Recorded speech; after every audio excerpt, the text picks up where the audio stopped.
예, 이번 시간에 우리 교재 101페이지 급여 자료 입력에 대한 부분이 되겠습니다. 지난 시간에 급여 자료 입력에 앞서서 근로소득과 관련되는 과세소득과 비과세 근로소득에 대한 전반적인 내용들을 정리를 했고요. 자, 급여 자료 입력은 매월 급여 자료를 입력해서 급여 대장과 각 사원별 급여 명세를 작성하고 매월 원천 징수할 간이세액표를 계산하는 메뉴가 되겠습니다. 자, 우리 급여 자료 입력에 앞서서 원천징수 앞에서 한번 말씀을 드렸는데, 원천징수 의무자가 원천징수 대상을 지급할 때 원천징수에서 신고 납부하는 제도입니다. 그래서 우리 급여 자료 입력 쪽으로 들어가서 내용들을 살펴보면 모든 원천징수 인사급여와 관련되는 메뉴들은 귀속연월과 지급연월이라고 하는 정보들을 요구하고 있습니다. 그 내용이 바로 우리 원천징수 제도 때문에 그렇습니다. 원천징수 제도가 지급할 때이기 때문에 원천징수 신고는 귀속 지급 내용이 항상 발생할 수밖에 없습니다. 그래서 실무상으로는 귀속 기준과 지급 기준을 계속 확인하시면서 정리를 하셔야 됩니다. 자, 우리 세무사랑 프로에서 근로소득 자료를 입력하기 위해서는 먼저 회사에서 사용하고 있는 각종 수당, 급여와 관련해서 수당에 대한 부분들, 항목들을 정리를 해야 되고, 그 수당에 대해서 지난 시간에 정리했던 비과세 여부가 있을 겁니다. 과세 항목과 비과세 항목이 있는데 그걸 다 구분을 해 주셔야 된다라는 겁니다. 자, 등록된 비과세 과세 수당 항목과 공제 항목은 매월 모든 사원에게 적용이 되고, 해당되는 수당 공제 항목에 해당 금액만 입력하면 과세 비과세가 자동으로 적용이 된다라고 보시면 되겠네요. 자, 그러면 이제 급여 자료 입력 쪽으로 가서 내용을 살펴보도록 하겠습니다. 자, 급여 자료 입력으로 들어오게 되면 귀속 연월, 지급 연월로 이렇게 구분해서 입력하도록 되어 있는데, 각 월별 급여 항목과 그 다음에 각종 수당, 상여금에 대한 비과세 여부, 간이세액, 국민연금 등 근로자 부담분 4대 보험 정보를 입력하는 게 급여 자료 입력 메뉴가 되겠습니다. 그래서 급여 입력하기 전에 반드시 사원 등록하고 본 메뉴의 툴바에 있는 그 수당 등록, 공제 등록을 적용을 해야 됩니다. 수당 등록과 관련되는 부분 정리를 해야 된다라는 거죠. 자, 우리가 앞에 시간에 살펴봤던 근로소득 관리 쪽에서 사원 등록, 직원의 급여 근로소득 처리할 직원의 정보와 그 다음에 기본사항과 부양가족 추가사항에서 소득세 비과세 여부, 근로소득 비과세 여부, 감면 여부 등을 미리 등록을 했다라고 하면 그 등록된 정보를 기준으로 등록되어 있는 사원별 급여 자료를 입력하는데, 사원별로 받는 급여의 비과세 과세 여부를 결정하는 수당 공제를 등록을 해야 됩니다. 먼저 등록을 해야 되는데요. 이 수당 공제와 관련되는 부분은 먼저 등록을 하면 계속 사용이 되는 부분이기 때문에 그러니까 최초로 등록하고 계속 사용하시면 됩니다. 수당 공제와 관련되는 부분은 우리 교재 119페이지에 있습니다. 자, 119페이지의 수당 공제는 급여 자료 입력에 들어오게 되면 상단 부분에 F4 수당 공제라고 하는 부분이 있습니다. 이 수당 공제 메뉴를 통해서 적용을 하실 수가 있고요. 자, 우리 세무사랑 프로가 최근에 업데이트 되면서 보여지는 화면이 가로로 좀 넓어진 부분이 있고요. 그 다음에 또 하나는 새로 생긴 메뉴가 툴바 모음이라고 하는 메뉴가 있습니다. 보시면 그 맨 왼쪽에 상병 계급장처럼 생긴 가로 세 줄 메뉴가 있는데, 이 부분 클릭하시게 되면 툴바에 있는 보여지는 메뉴와 툴바에 있는 메뉴 속에 숨겨져 있는 메뉴를 한꺼번에 동시에 볼 수 있는 기능이 있다라는 겁니다. 그러니까 전체 메뉴 중에 숨겨져 있는 메뉴들 내용이 어디에 있는지 잘 모르실 때에는 요 가로 세 줄로 되어 있는 상병 계급장 관련되는 툴바 모음이라고 하는 메뉴를 클릭하셔서 내용들을 확인하시면 되겠습니다. 자, 수당 등록과 관련해서 F4번 클릭해서 등록을 합니다. 그러면 F4 수당 공제를 클릭을 하게 되면 수당 공제 등록이라고 하는 메뉴가 나타나면서 팝업 창이 나타나면서 상단 부분에 수당 등록, 하단 부분에 공제 등록이라고 되어 있는 부분으로 구분하실 수가 있습니다. 자, 수당 등록은 근로자에게 지급할 기본급, 상여, 각종 수당의 과세, 비과세 여부를 결정을 합니다. 그리고 생산직 근로자에 대한 비과세 여부 판정할 때 월정액 급여 계산과 관련해서 부정기적인 급여가 어떻게 되는지 판단하도록 되어 있습니다. 그 부분이 월정액으로 이렇게 수당 등록 쪽에 나타나 있는 부분을 아실 수 있습니다.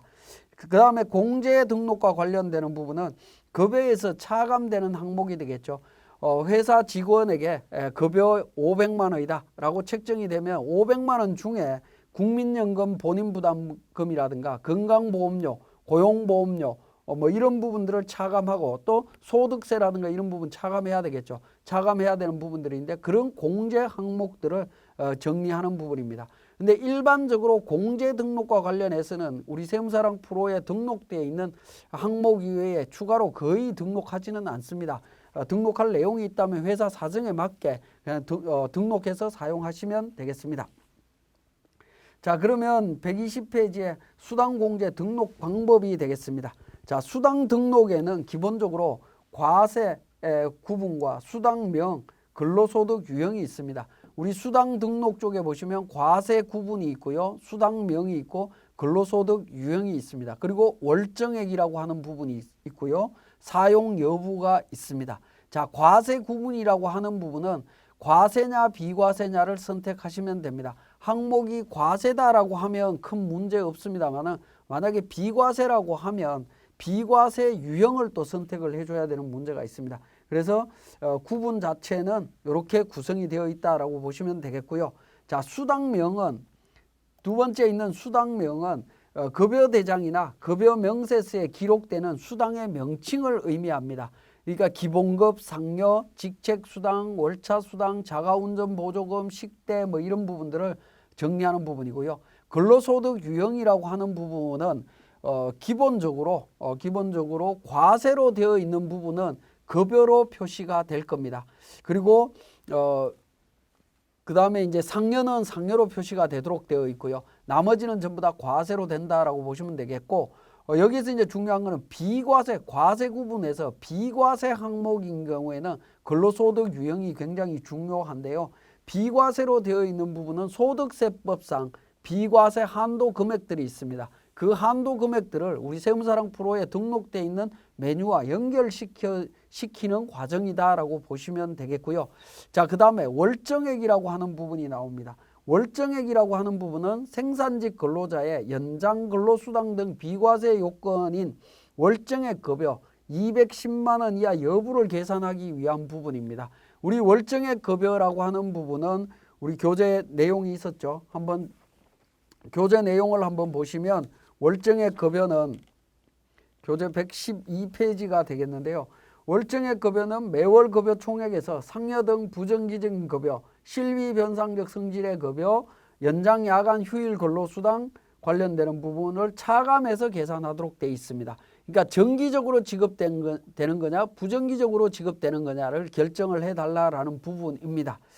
자, 그 다음에 우리 교재 121페이지에 이미 등록된 비과세 항목을 과세 항목으로 사용하는 경우입니다. 자, 여기에 이제 식대 비과세라고 제가 비과세라는 명칭을 썼는데 보통은 이제 일반적으로 처음 등록이 되어 있는 상태로 보면 식대라고 이렇게 표현이 되어 있을 겁니다.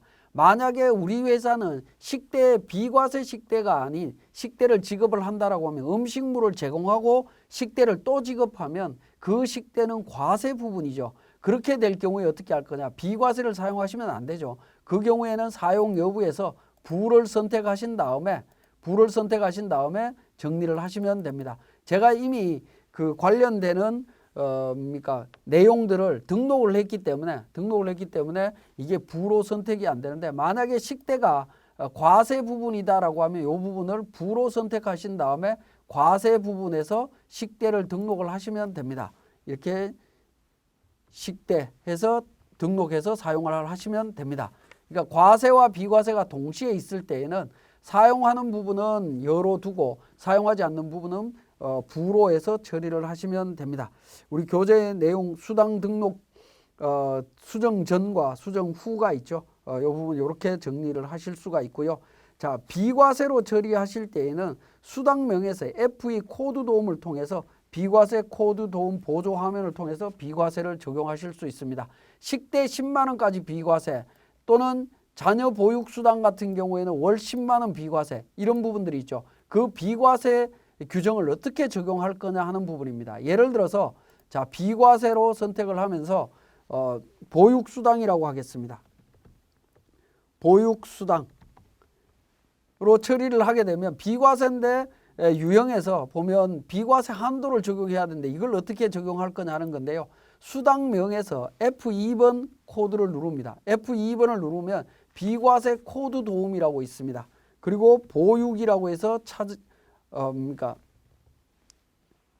자녀 보육수당 관련되는 부분이 있을 수가 있는데요. 보육수당 찾아보시면 하단 부분에 있습니다. 육아수당으로 되어 있네요. 자, 육아수당이라고 되어 있는 부분이 있습니다. 월 10만 원까지 육아수당 확인 누르게 되면 어떻게 됩니까? 수당명 육아수당이 되면서 유형은 육아수당 월 10만 원 정기해서 적용이 되도록 되어 있습니다. 이렇게 소득세법상에 비과세 한도가 적용되는 부분, 특히 비과세는 근로소득 유형에서 수당명에서 F2를 통해서 이 부분을 반드시 연결시켜 주셔야 됩니다. 그래야만이 이 내용들이 비과세 한도가 제대로 적용이 된다라는 겁니다.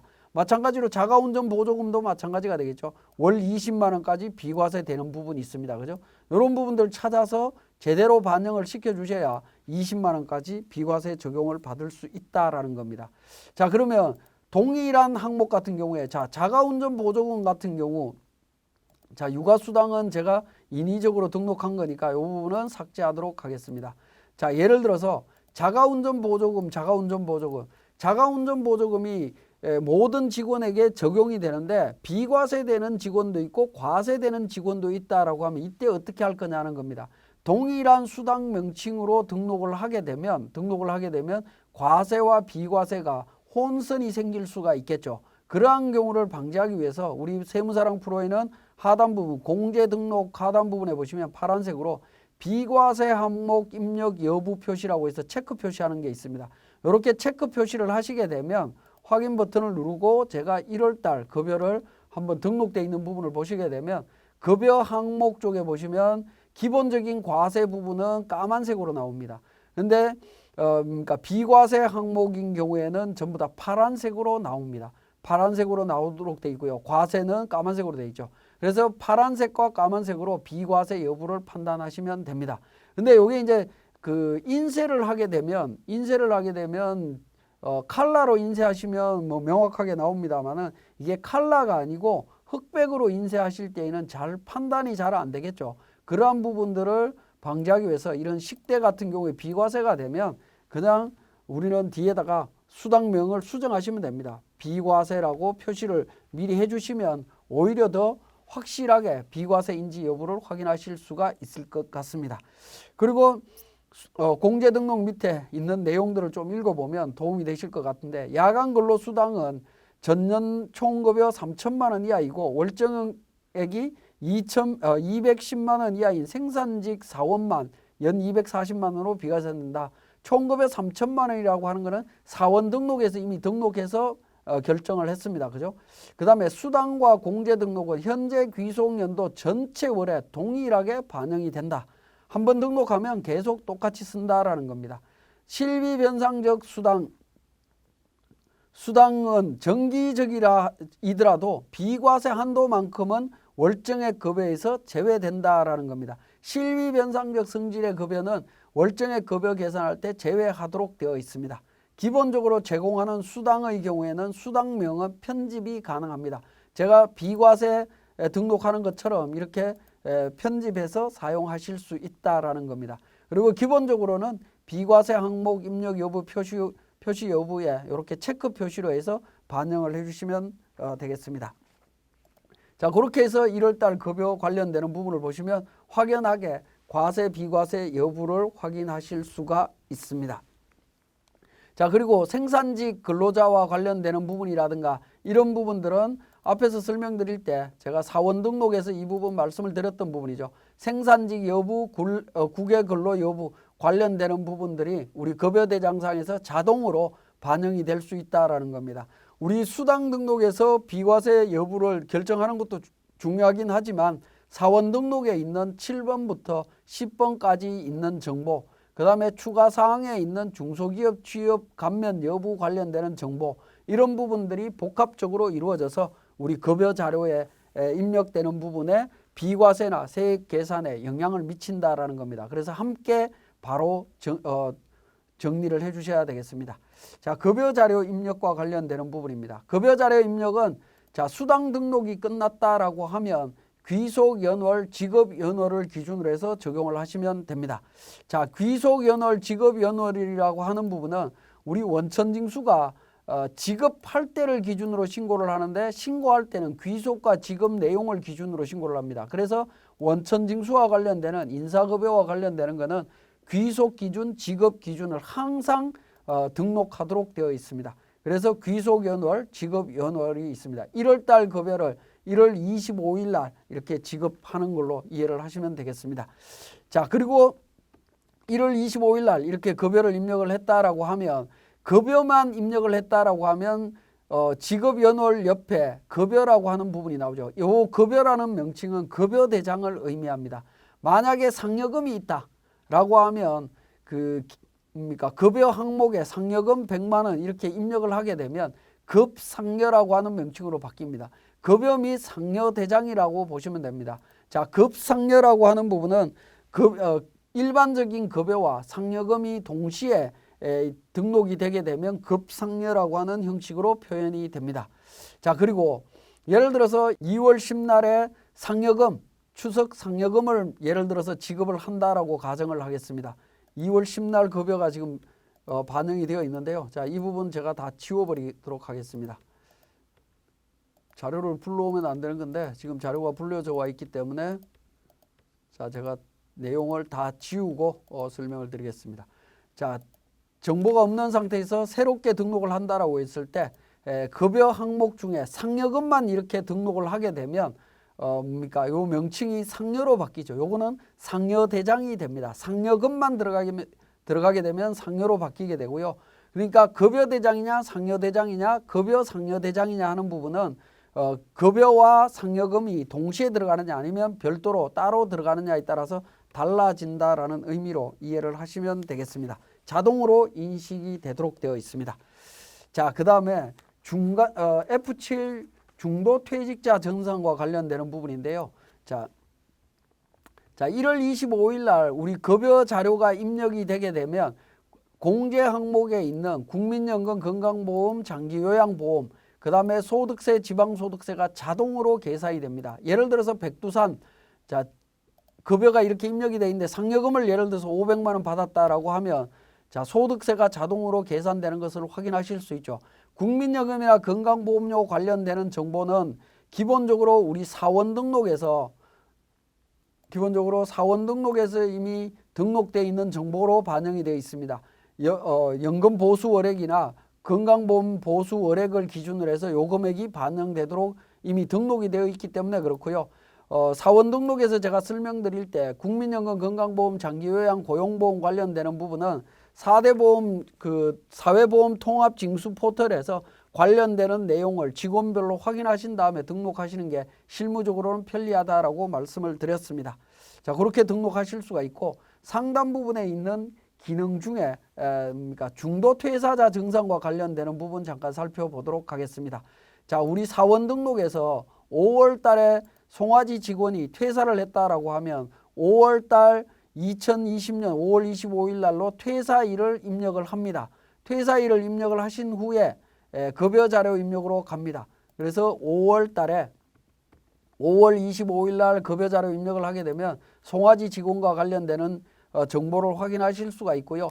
F7 중도 퇴사자 정산이라고 하는 툴바에 있는 메뉴를 클릭하시게 되면 중도 퇴사자에 대한 연말정산 정보가 나옵니다. 중도 퇴사자 연말정산은 뒤쪽에서 자세히 설명드리도록 하고요. 어쨌든 중도 퇴사자에 대한 내용들을 연말정산에서 급여 자료 입력란에 반영하실 수 있다라는 겁니다. 그래서 급여 반영을 하게 되면 중도정산 소득세, 중도정산 지방소득세가 반영이 돼서 환급 금액이 나오면서 중도정산 적용이라고 하는 부분을 확인하실 수가 있습니다. 자, 그 다음에 툴바에 있는 F6번 지급일자가 있습니다. F6번 지급일자는 우리 귀속연월일과 지급연월일이죠. 요거는 한번 입력이 되고 나면 변경이 그냥 수동으로는 변경이 안 된다라고 보시면 됩니다. 이 지급연월일을 변경하고자 하거나 또는 이동하고자 할 때 사용하는 부분인데요. F6번 지급일자를 한번 클릭해 보시면 1월 달부터 12월 달까지 급여 총액을 확인하실 수가 있고 오른쪽에서 선택하는 부분에 따라서 지급일자, 급여 총액 관련되는 내용들을 전부 다 확인하실 수가 있습니다.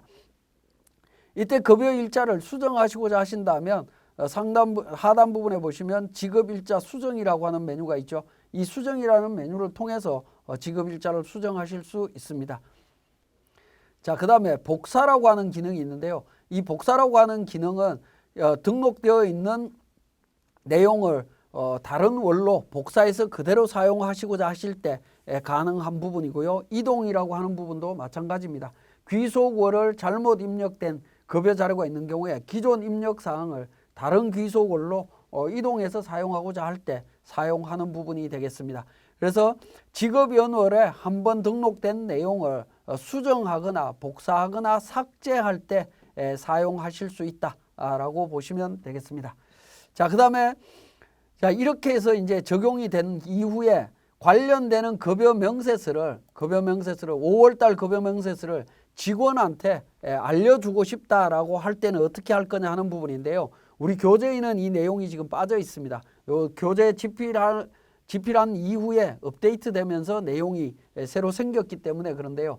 자, 우리 사원 등록에서도 제가 잠깐 말씀을 드렸는데 사원 등록에 보시면 추가 사항에 백두산 안기부에서 있습니다. 이 직원들의 핸드폰 번호 또는 이메일 주소를 다 등록을 하신 후에 우리 급여 자료 입력에 있는 정보를 갖고 관련 직원을 선택을 합니다. 그리고 툴바에 있는 SF8 모바일이라고 하는 부분을 클릭하시게 되면 4명 급여 명세서를 모바일로 전송하겠느냐라는 겁니다. 사원 등록의 핸드폰과 이메일 주소가 누락된 경우에는 전송이 안 된다. 다 등록이 돼 있으면 모바일로 이메일 관련되는 급여 명세서를 받을 수 있습니다. 우리가 직원들한테 급여 명세서를 출력해서 일일이 나눠주는 것보다 모바일로 이렇게 보내는 것도 한 가지 좀 편리한 방법이 아닌가 하는 생각이 듭니다. 자, 그리고 SF5 사원 간편 등록이나 기타 관련되는 부분이 있습니다. 사원 등록을 할 거냐 하는 부분인데, 자, 이 부분은 우리가 사원 등록은 기본적으로 근로소득 관리에서 사원 등록에 가서 직접 등록하는 부분인데 간단하게 우리 급여 자료 쪽에서 등록해서 사용할 수 있다라는 부분입니다.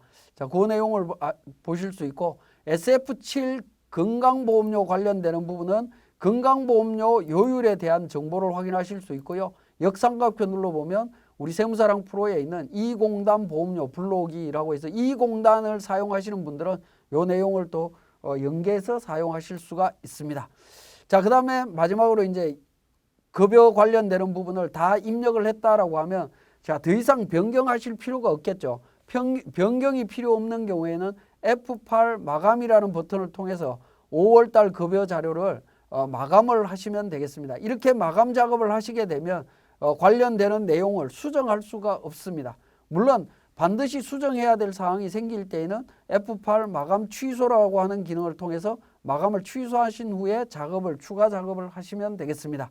그리고 가능하면 모든 작업이 완료되었다라고 하면 급여 자료 관련되는 부분은 월별로 마감을 해 놓으시면 굉장히 좀 편리하게 사용하실 수가 있습니다. 자, 지금까지 급여 자료 입력에 대한 기본적인 사항을 세무사랑 프로를 통해서 확인했습니다.